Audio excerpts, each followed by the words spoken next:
गीता में श्री कृष्ण ने अर्जुन को दिया है इसका जवाब कि अच्छे लोगों के साथ हमेशा बुरा क्यों होता है।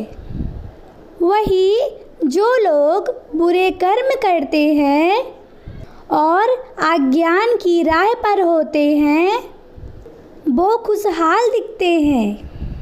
श्री कृष्ण ने अर्जुन को जवाब देते हुए समझाई है कि लोगों को उनके कर्मों का फल हमेशा मिलता है। आपने महसूस किया होगा कि जो लोग अच्छे कर्म करते हैं वो हमेशा परेशान रहते हैं, वहीं जो बुरे कर्म करते हैं वो खुशी से रह रहे होते हैं। अच्छे कर्म करने वाले परेशान होते हैं। आखिर उनको इतनी परीक्षा क्यों देनी पड़ती है, जबकि जो अधर्म की राह में हैं वो खुश हैं और ज़िंदगी का लुत्फ़ उठा रहे हैं। अगर आपके मन में भी ये सवाल आया है तो आज हम आपको इसका जवाब देंगे। ये जवाब वो है जो भगवद गीता में लिखा है और श्री कृष्ण ने अर्जुन को दिया है। भगवद गीता में वर्णित कथा के अनुसार जब भी अर्जुन के मन में कोई दुविधा होती तो वो श्री कृष्ण के पास पहुंच जाते। एक बार की बात है, अर्जुन भगवान श्री कृष्ण के समीप आकर कि वो दुविधा में है और इसका जवाब वो श्री कृष्ण से चाहते हैं। श्री कृष्ण ने पूछा, क्या सवाल है? अर्जुन ने कहा, मुझे ये जानना है कि अच्छे लोगों के साथ हमेशा बुरा क्यों होता है, वही बुरे लोग खुशहाल दिखते हैं। अर्जुन के मुंह से ऐसी बात सुनकर श्री कृष्ण मुस्कुराए और कहा, मनुष्य जैसा सोचता है, जैसा महसूस करता है, वैसा कुछ नहीं होता, बल्कि अज्ञानता की वजह से वो सच्चाई नहीं समझ पाता। अर्जुन उनकी ये बात समझ नहीं पाए। इसके बाद श्री कृष्ण ने क्या कहा वो जानते हैं। श्री कृष्ण ने अर्जुन से कहा, पार्थ, मैं तुम्हें एक कथा सुनाता हूँ। उसे सुनकर तुम समझ जाओगे कि हर प्राणी को उनके कर्म के हिसाब से ही फल मिलता है।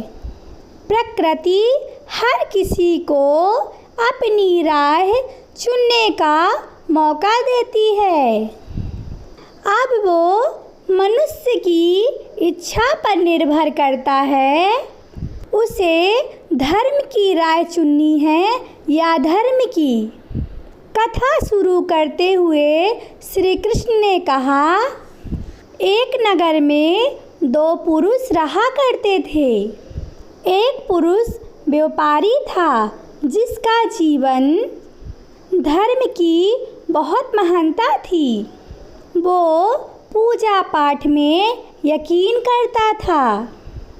वो हर रोज़ मंदिर जाता था और दान धर्म करता था और हर रोज़ भगवान की पूजा करता। वहीं दूसरा पुरुष बिल्कुल विपरीत था। वो हर रोज़ मंदिर तो जाता था लेकिन पूजा करने नहीं, बल्कि मंदिर के चप्पल जूते चुराने। उसे दान धर्म में कोई लेना देना नहीं था।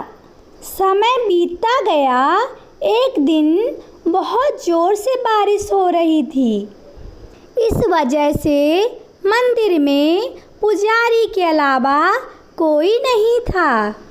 ये बात जब दूसरे पुरुष को पता चली, उसने कहा, ये सही मौका है मंदिर का धन चुराने का। पंडित से नज़र चुराकर उसने सारा धन चुरा लिया।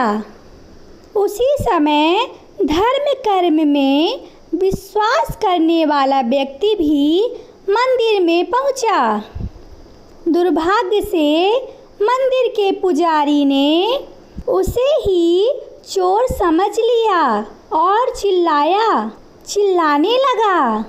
वहाँ लोग एकत्र हो गए और उसे बहुत मारा। किसी तरह वह बचते बचाते वहाँ से बाहर निकल गया, तो दुर्भाग्य ने उसका साथ वहाँ भी नहीं छोड़ा। मंदिर के बाहर वो एक गाड़ी से टकरा गया और घायल हो गया। फिर वो व्यापारी लंगड़ाते हुए घर जाने लगा, तो रास्ते में उसकी मुलाकात उस पुरुष से हुई जिसने धन चुराया था। उसने कहा, आज मेरी किस्मत चमक गई, एक साथ इतना सारा धन मिल गया। ये सब देखकर उसे बहुत बुरा लगा और उसने अपने घर से भगवान की सारी तस्वीरें निकाल दी। कुछ सालों बाद दोनों पुरुषों की मृत्यु हो गई। मरने के बाद जब दोनों यमराज की सभा में पहुँचे और भले पुरुष ने दूसरे व्यक्ति को देखा तो उसे बहुत गुस्सा आया। उसने क्रोधित होकर यमराज से पूछ ही लिया, मैं तो हमेशा अच्छे कर्म करता था, दान में विश्वास रखता था, उसके बदले मुझे जीवन भर अपमान और दर्द ही मिला और इस व्यक्ति को नोटों से भरी पोटली। आखिर ऐसा भेदभाव क्यों? यमराज ने कहा, पुत्र तुम गलत समझ रहे हो। जिस दिन तुम्हारी गाड़ी से टक्कर हुई थी, वो दिन तुम्हारे जीवन का आखिरी दिन था, परंतु तुम्हारे अच्छे कर्मों की वजह से तुम्हारी मौत सिर्फ एक छोटी सी चोट में बदल गई। तुम इस दुष्ट व्यक्ति के बारे में जानना चाहते हो?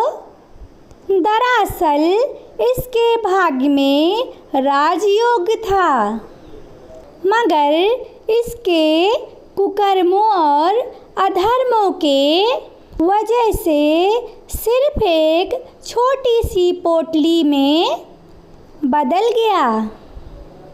कथा सुनाने के बाद श्री कृष्ण ने कहा, पार्थ, क्या तुम्हें तुम्हारे सवाल का जवाब मिल गया?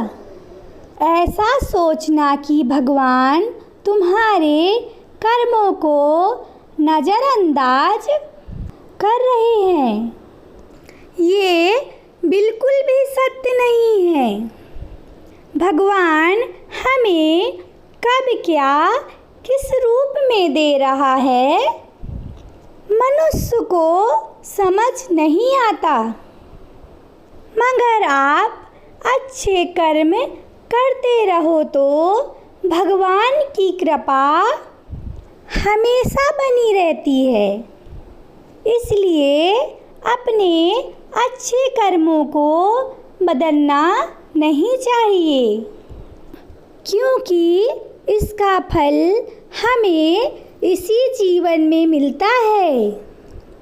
इसलिए मनुष्य का फर्ज है कि वो हमेशा अच्छे कर्म करते रहे, क्योंकि श्री कृष्ण ने गीता में भी बताया है, क्योंकि किसी के द्वारा किया गया कर्म बेकार नहीं जाता, चाहे वो अच्छा हो या बुरा हो।